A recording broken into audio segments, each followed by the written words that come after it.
IG अनुराग ने खंडवा में 2 दिन का वार्षिक निरीक्षण किया।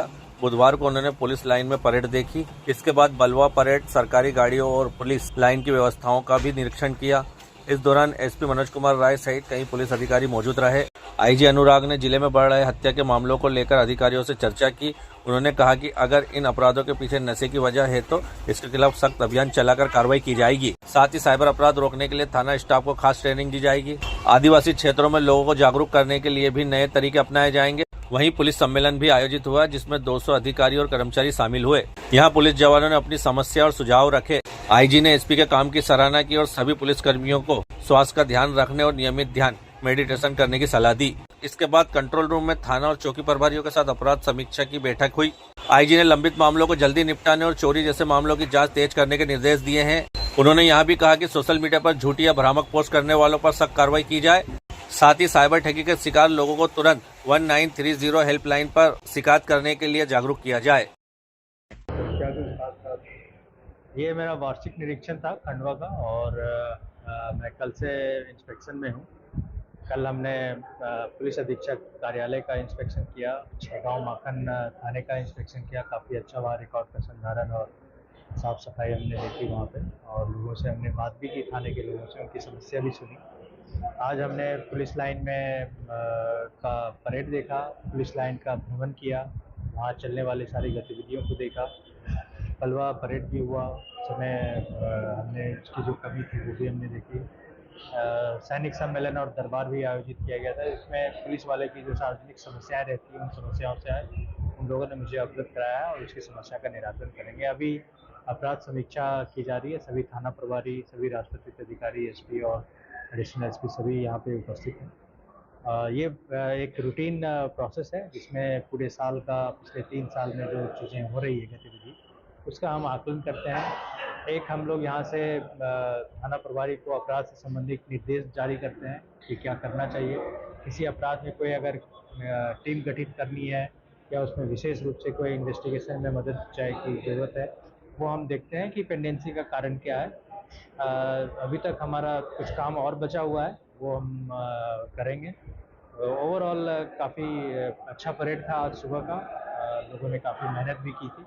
अपराध समीक्षा में कुछ कमी है, उस कमी को हम थाना प्रभारी राजपत्रित अधिकारी को टास्क भी दे रहे हैं कि क्या करना है, और समय सीमा भी निर्धारित कर रहे हैं कि किस समय सीमा में चीज़ों को कंप्लीट करना है। नशा तो बहुत बुरी चीज़ है। अगर नशा के कारण अगर ये घटना घटित होती है तो निश्चित रूप से पुलिस को इसमें एक अलग तरीके से इसको हैंडल करने की ज़रूरत है। जहाँ भी अगर नशा से संबंधित कोई कारोबार हो रहा है तो आप पुलिस को खबर करें। और आपने ये बताया है कि ये जो घटनाएं घटित हुई हैं उसमें नशा का कुछ है, तो उसको हम विशेष रूप से देखेंगे कि क्या बात है। बहुत सारे अपराध जो मर्डर के केसेस हैं वो तो खुलासा हो चुका है, अपराधी पकड़े भी गए हैं, लेकिन अगर कारण ये नशा है तो बहुत सारे ऐसे भी रहते हैं कि जो पारिवारिक कारणों से ये घटनाएं घटित होती है, तो उसमें बहुत ज़्यादा कुछ हम लोग कर नहीं पाते हैं। लेकिन अगर कोई उस तरह का जो नशा के कारण अगर कोई घटना घटित कर रहा है तो हम उसको अलग तरीके से उसका हम आकलन करेंगे। हम पुलिस महकमे में एक अवेयरनेस का भी प्रोग्राम चलाया जाता है, चाहे वो नशे से संबंधित हो, चाहे साइबर से रिलेटेड हो। आपने देखा होगा कि पहले डिजिटल अरेस्ट की बहुत सारी घटनाएं घटित होती थी। एक अवेयरनेस हम लोगों ने चलाया, इसके बाद से डिजिटल अरेस्ट की घटनाएं बहुत कम हो गई, ना के बराबर हो गई है।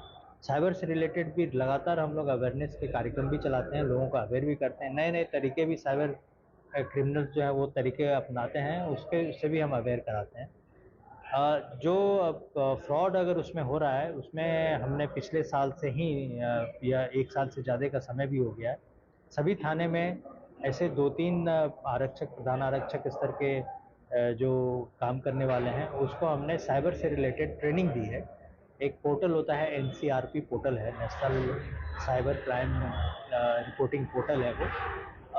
उस पर अपराध, उसमें कोई भी घटना घटित होती है तो लोग उस पर अपना जानकारी दे सकते हैं। 1930 का भी यूज़ कर सकते हैं, जिसमें कॉल सेंटर में जानकारी जाती है, या फिर डायरेक्टली आप थाने पे भी जा सकते हैं, क्योंकि थाने के लोग आजकल सभी वो ट्रेंड हैं, 2-3 लोग जो हैं वो ट्रेंड हैं और आपकी समस्या सुन के आपके कंप्लेन को दर्ज करेंगे और आपके जो फ्रॉड की राशि जो गई हुई है उसको तुरंत हम ब्लॉक कराने की कोशिश करेंगे। मेरा सभी से यही निवेदन है कि अगर इस तरह की फ्रॉड की घटना घटित होती है ऑनलाइन फ्रॉड की, आप इसमें देरी ना करें, जल्द से जल्द पुलिस के पास इसकी खबर पहुंचाएं ताकि हम आपके पैसे को हम रोक सकें। साइबर धीरे धीरे साइबर की घटनाएं तो बढ़ रही है, ये बात सही है, और उसमें एक स्पेशलाइज्ड फोर्स की भी ज़रूरत पड़ती है, लोगों की ट्रेनिंग भी हम कराते हैं। और थाना होने अभी हालांकि साइबर थाना ऐसा कुछ अभी है नहीं, अगर भविष्य में आता है तो वो अच्छी बात रहेगी, लेकिन हमारे थाने में जो कर्मचारी हैं वो लोग को भी हम लोग रेगुलर ट्रेनिंग देते हैं, वो इसको बहुत हद तक इसको इसके इन्वेस्टिगेशन को और इसको रोकने का प्रयास भी करते हैं। जैसे जिनको ट्रेनिंग दी थी वो अधिकांश में ट्रांसफर हो गए, मुझे जो नया है वो उससे एक्सपर्ट नहीं है, क्या उनको वापस से ट्रांसफ़र हुए हैं तो किसी थाने में ही गए हैं वो, और दूसरे जगह से भी वो ट्रांसफ़र होकर किसी थाने में ही गए हैं। कल हमने एसपी साहब को ये बोला है कि अगर किसी थाने में कर्मचारी कम हो गए हैं, इस तरह के ट्रेंड कर्मचारी, तो उनको बुला के एक कोर्स कराने के लिए जिले स्तर पे, तो वो कोर्स करा दिया जाएगा।